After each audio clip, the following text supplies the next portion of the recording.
Here's a 4-part request. How should warm and cool paints be distributed in a painting? Are cools always in the distance? Are cools used for shadows? Do I mix a cool green by combining a cool blue with a cool yellow? Or can a warm and cool be combined with warm and cool dominant? Yes and no.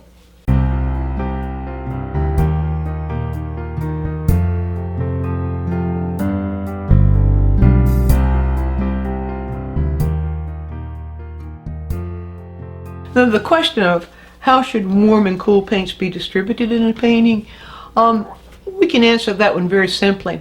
First of all, ignore the dogma out there. When someone tells you it must be a certain percentage cool and a certain percentage warm, ignore that. It's a matter of perception and interpretation.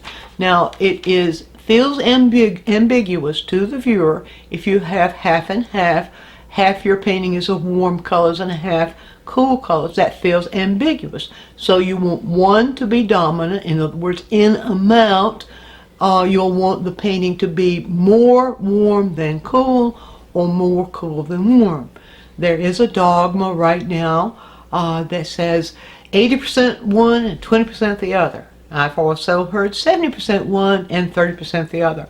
But the thing is, do what feels best to you as the artist. The distribution, just don't have it 50-50.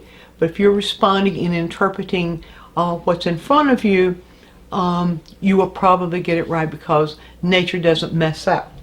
So I know I kind of feel like I might have skirted that, but I didn't. There's no exact answer to that. It's a matter of perception. The other one, are cools always in the distance? No.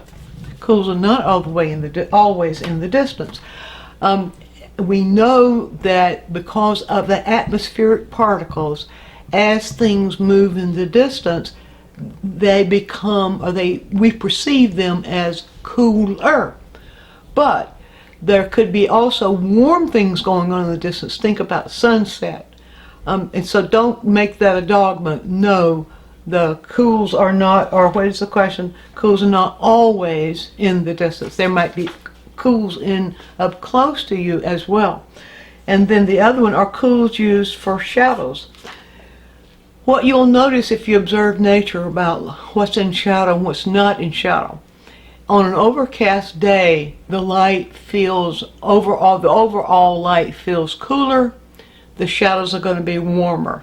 So when the light source is cooler, you'll observe that the shadows are warmer. On the other hand, when the light source is warmer, the shadows are cooler. You can observe that for yourself. And so I hope that answers that. Now this other one, I know this comes from that school of thought that uses primary colors and uses a cool and warm of each primary color. But the question is, do I mix cool green by combining cool blue and cool yellow? Well, blue is cooler than yellow when making green. And so whenever you put whenever you put blue into any yellow, you're going to make it cooler. It doesn't matter whether it's a warm yellow or a cool yellow. You add blue into any yellow, it's going to be cooler. The proportion of yellow into the blue will determine whether that particular color is cooler or warmer. But mixing blue and yellow is not the only way to create greens. Mixing various blues we have available to us with various yellows we have available makes a wonderful green. You can create wonderful greens that way, but it's not the only way to create greens. So I want to show you just a little bit of a comparison here. And let's look at my palette. I have here on the palette a cool green. This is my Rembrandt Viridian. It's very much the same as phthalo green in character. I have, and I know that somebody's going to hit the ceiling on this one. I have a warm blue, phthalo blue.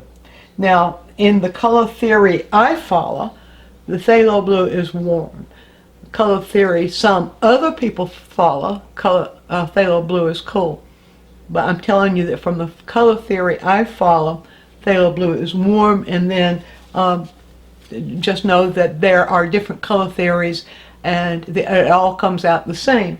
So I'll show you what I'm talking about there in just a moment. And then, so that is phthalo blue, and then we've got ultramarine blue right here. Now, first of all, let's just put a little bit of white in these to show how they lean. So I'll put just a little bit of white right here in the viridian, and you can see more clearly that is a blue-green. Now,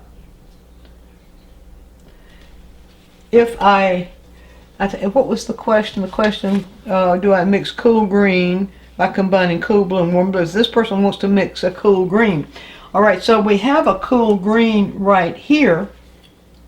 Let's look at what happens if we add a little bit of white to the phthalo blue. Now, what I want you to notice is the relationship between phthalo blue and viridian. You see they feel like cousins. Now, if I add a warm yellow to phthalo blue, let's put that right here, that creates a very hot green, because phthalo blue is a very warm color. If I put a cool yellow right here and mix it with phthalo green, can you tell the difference in the temperature of the color between the phthalo blue that I mixed with the warm yellow and the cool yellow? You see, they both end up being a very warm, hot green. That is compared on my gray palette. So no color is cool or warm by itself. It's always cool or warm by comparison of other colors. Now, I'm going to do the same thing with ultramarine blue. Ultramarine blue leans a little bit more towards red, a little bit more towards, whereas the phthalo blue leans a little bit more towards yellow. So let's take a warm yellow and let's mix it into phthalo blue and see what kind of green. You see that ends up giving us a cooler green. Let me be fair and let's get a variation here. That's the warm yellow into ultramarine blue. You can see that there's a bit of difference between the warm the green that we get when the yellow is mixed into ultramarine blue. Now let's mix the cooler yellow into ultramarine blue and see what we get. And I'll just keep pulling that down. I didn't leave myself a whole lot of space here. I'll let you see. There's not that much difference.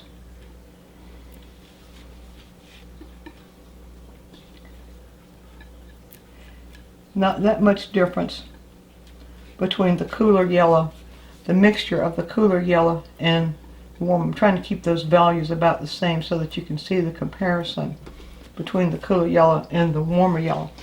Now, so to get a cool green, it doesn't depend so much upon the temperature of the yellow that you mix into it as it does proportion, because now I can pull more of the ultramarine blue into either one of these and it becomes a cooler green. Just do that. You see, now that is cooler. This is cooler. If you wanted to raise the value, you can add a little white, and that would help cool it even more. Same thing over here. I add more of the blue into it. It makes it cooler. If I go into the phthalo blue, even the phthalo blue is cooler, and add a little bit more of the phthalo blue, you see there it becomes cooler to either one of those yellows. And now you can begin to see that the phthalo blue with the yellow is beginning to look more and more like viridian, which is a very cool green. So you have the option of starting with the phthalo blue or any of the really dark blues. You have the option of beginning with that, but know that adding a cool yellow or a warm yellow is not just adding it as a warm or cool yellow is not the thing that affects the temperature. It's the amount of the yellow into the blue itself. So I think that might be worth your exploring just a little bit so that you can then find out for yourself exactly what combinations will give you that cool green that you want. And there was one other thing I wanted to add to that one. That if you take, let me get this right over here. This is kind of a little sidebar. If you take Viridian, this is a Rembrandt Viridian. If you take Rembrandt Viridian and add into it a little bit of transparent oxide red, then you can create a warm green. And this ends up being more like a sap green. I'm going to just give you that, show you how that works right here. There we go. Now if I pull either warm or cool, I'll just pull a warm yellow into that, and you can see the difference. See how much warmer that is, but it gets cooler when I add, even that gets cooler when I add more of that green to it. So the cool and warm thing, don't get caught up in dogma on that one. They're very relative, and it all depends upon the amount of cool that goes into the amount of warm. Yes, cool and warm colors are intermixable, and mixing cool and warm colors together can give you some wonderful effects.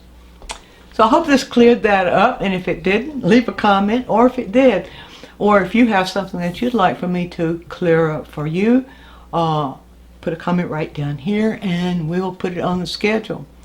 And don't forget, we have our full-length videos at diamondmize.com, and also some opportunities to study live with me. So there's a quick tip.